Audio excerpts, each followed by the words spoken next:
wird es im Sommer sehr häufig zwischen 30 und 40 Grad, während in der Schweiz es meistens eher unter 30 Grad wird oder vielleicht an sehr heißen Tagen bis 35 Grad.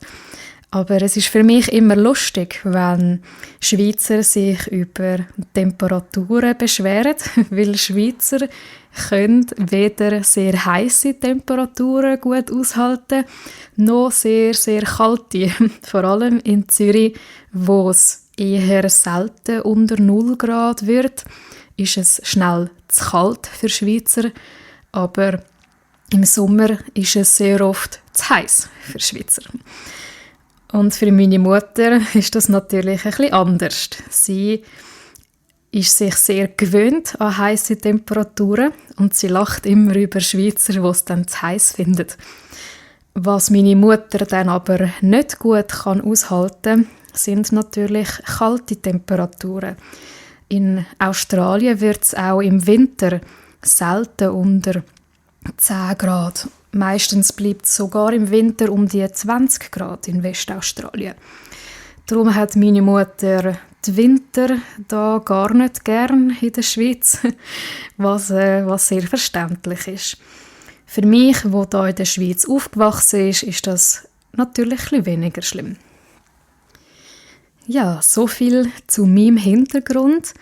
Aber was mache ich sonst noch so in meinem Leben? Ich habe gesagt, dass ich unterrichte auf italki.com, aber das ist eigentlich nur mein Nebenjob. Ich bin eigentlich Vollzeitstudentin im Moment. Ich studiere an der Universität Zürich und dort mache ich, was wir auf Schweizerdeutsch Jus nennen, auf Hochdeutsch Jura. Und wenn ihr das immer noch nicht versteht, was verständlich ist, auf Englisch ist das Law. Also I'm a Law Student, wie ich auf Englisch würde sagen.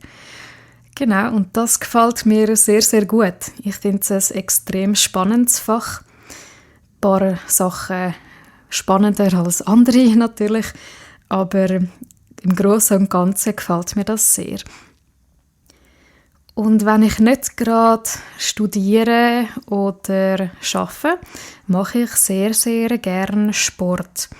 Ich mache verschiedene Sportarten, zum Beispiel Krafttraining oder ich tue auch sehr gerne tanzen. Ich tanze nämlich schon seit ich ganz klein bin, Ballett und Jazzdance. Eine Zeit lang habe ich auch Hip-Hop gemacht. Also Tanzen ist sicher eines meiner grössten Leidenschaften. Sehr gerne mache ich Sport auch in der Natur. Das ist sehr wichtig für mich. Ich habe das grosse Glück, dass wir hinter unserem Haus einen schönen Wald haben. Und dort gehe ich gerne ein bisschen joggen oder spazieren. Und was ich auch sehr gerne mache, was eine typisch schweizerische Sportart ist Wandern.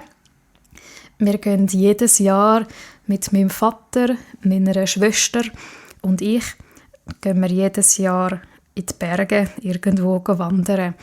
Und dieses Jahr sind wir ins Tessin gegangen, also in den italienischen Teil der Schweiz. Und das war wahnsinnig schön. Und sonst tue ich auch sehr gerne singen. Ich habe gerade vor kurzem angefangen, Gesangsunterricht zu nehmen. Und das macht mir sehr, sehr grossen Spass. Und ich höre auch gerne Musik hören. Also Musik ist auch eine meiner Leidenschaften. Auch wenn ich leider kein Instrument gut spiele, habe ich jetzt wenigstens den Gesang als eine neue Leidenschaft von mir entdecken. Und sonst ist auch Literatur etwas, was ich sehr gerne habe. Ich tue gerne lesen, sowohl fiktive Geschichten, also Romane, als auch Sachbücher. Ich lese manchmal auch gerne Sachbücher über Psychologie oder Philosophie oder so Sachen. Und ich tue auch selber gerne schreiben. Ich schreibe sehr gerne Kurzgeschichten. Das heisst, vielleicht werde ich auch eines Tages eine Kurzgeschichte veröffentlichen. Das wäre auch ein grosser Traum von mir. Und dann habe ich auch noch ein weiteres Hobby. Das ist mein Engagement für die Umwelt. Ich bin nämlich in einem Verein, wo sich für eine bessere Bildung zum Thema Umwelt und Nachhaltigkeit einsetzt. Der Verein heißt Respect Tomorrow und dort bin ich im Moment sogar Vizepräsidentin. Also ich kümmere mich um alles Organisatorische für den Verein, sodass wir erfolgreich Schulprojekte veranstalten können. Also wir wollen junge Menschen für Nachhaltigkeit begeistern. Weil wir denken, dass wir mit besserer Bildung automatisch eine neue Generation anziehen können, die sich nachhaltiger verhält.